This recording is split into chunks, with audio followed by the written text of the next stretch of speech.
গৌৰৱ গগৈৰ যিটো নেতৃত্ব সেইটো হ'ল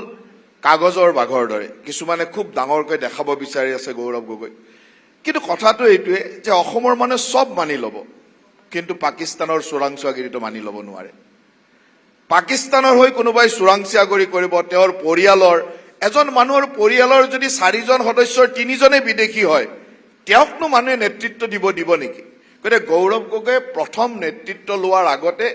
অসমৰ ৰাইজক স্পষ্ট কৰিব লাগিব যে তেওঁ পাকিস্তানৰ চোৰাংচোৱাগিৰি কৰা নাছিল তেওঁৰ পত্নীয়ে পাকিস্তানৰ চোৰাংচোৱাগিৰি কৰা নাছিল তেওঁৰ ল'ৰা ছোৱালী তেওঁৰ পত্নী আজিও ভাৰতীয় আজিও ভাৰতক লৈ চিন্তা কৰে এনেকুৱা ধৰণৰ এটা প্ৰমাণ তেওঁ অসমৰ ৰাইজক দিব লাগিব আৰু যদি তেওঁ সেইটো দিব নোৱাৰে তেলে অসমৰ ৰাইজৰ ওচৰত ভোট খুজিব যোৱাৰ কেনেকে নৈতিক মানে অধিকাৰ থাকিব কক অসমৰ ৰাইজেনো জিন্তু গগৈৰ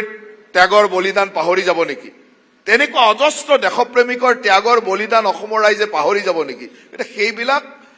কিছুমান মানুহে হল কি এছাম মানুহ আছে যে আমাৰ চৰকাৰখন বিশেষকৈ মুখ্যমন্ত্ৰী হিমন্ত বিশ্ব শৰ্মা ডাঙৰীয়াৰ চৰকাৰখন থাকিলে তেখেতসকলৰ বহুত কৰবাত কষ্ট হয় সেই চাম মানুহে জোৰ কৰি গৌৰৱ গগৈক ডাঙৰ মানুহ বনাবলৈ চেষ্টা কৰি আছে কিন্তু আমাৰ নলবৰীয়া বৰপেটীয়া ভাষাত এটা আছে যে বুন্দিয়াক যিমান পাম দিলেও সি ৰসগোল্লা নহয়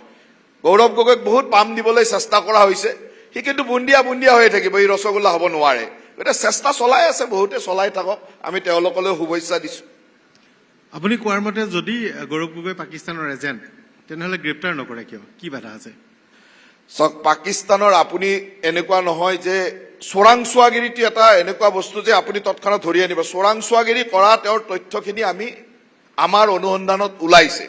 সেই অনুসন্ধানৰ তথ্যখিনি এতিয়া আমি কেন্দ্ৰ চৰকাৰক অৰ্পণ কৰিম কেন্দ্ৰ চৰকাৰে NIA বা যি কেন্দ্ৰীয় চৰকাৰৰ এজেন্সিৰ দ্বাৰা তাক সত্যাসত্য প্ৰমাণৰ কাৰণে যাব তাৰ পিছতে কাৰণ চোৰাংচোৱাটো এনেকুৱা নহয় যে কাৰোবাৰ ঘৰত গৈ বন্দুক দেখাই গণ্ডগোল কৰিছে তাক ধৰি আনিব পাৰি কাৰোবাৰ ঘৰত গৈ চুৰি কৰিছে ডকাইতি কৰিছে ধৰি আনিব পাৰি চোৰাংচোৱাটো হ'ল মনে এনেকে কৰে যে তাক ধৰাই বহুত টান গতিকে এতিয়া আমি কৈছো যে তেওঁ পাকিস্তানলৈ 10 দিনৰ কাৰণে গৈছিল ক'ত আছিল তেওঁ নিজে স্বীকাৰ কৰিলে যে তেওঁ ৰাৱালপিণ্ডি তৎকৈলা গ'ল ৰাৱালপিণ্ডি তেওঁৰ ভিছাই নাই কেনেকে ৰাৱালপিণ্ডি লৈ গ'ল ৰাৱালপিণ্ডিক তেওঁ কোনে লৈ গ'ল আৰ্মি হেডকোৱাৰ্টাৰলৈ তেওঁ কেনেকে গ'ল এই কথাবিলাকতো উত্তৰ দিব লাগিব তেখেতে কৈ আছে যে তেখেতৰ পৰিবাৰে য'ত কাম কৰিছিল সেই এজেন্সিটো বা সেই NGOটোক সমস্ত খৰচ পাকিস্তানৰ এটা এজেন্সি বা NGOই বহন কৰিছে কিয় বহন কৰিলে পাকিস্তানত কাম কৰা পাকিস্তানৰ এটা এজেন্সিয়ে তেখেতে কাম কৰা ইণ্ডিয়াৰ NGO এটা কিয় তেওঁৰ দৰমহা বহন কৰিলে তাৰোতো এটা যুক্তি লাগিব তাতকে ডাঙৰ কথা হ'ল যে এটা এজেন্সিৰ হেড অফ দা অফিচ তেওঁতকে তেওঁ 5 গুণ বেছি দৰমহা পায় তেওঁতো কিবা 2 নম্বৰী কাম কৰিব লাগিব নহলে কিয় তেওঁ 5 গুণ বেছি দৰমহা দিব আজি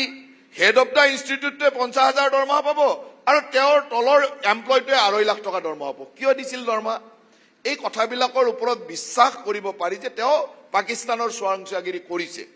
সেই কাৰণে এই কথাবিলাক প্ৰমাণ হ'ব লাগিব প্ৰমাণ হলেতো জেলত যাব প্ৰমাণ হ'ব ইয়াৰ কাৰণে এটা সময় লাগিব তাৰ কাৰণে এটা প্ৰচেছ লাগিব আৰু অসম চৰকাৰৰ SITক ধন্যবাদ দিব লাগিব যে ইমান ডাঙৰ তথ্য এটা সুন্দৰভাৱে তেখেতে অনুসন্ধানৰ মাজেৰে অসম চৰকাৰৰ SIT আনি আমাৰ সন্মুখত দিলে এতিয়া আমি কেন্দ্ৰ চৰকাৰলৈ পঠাম কেন্দ্ৰ চৰকাৰে তাৰ ওপৰত বিহিত ব্যৱস্থা নিশ্চয়কৈ ল'ব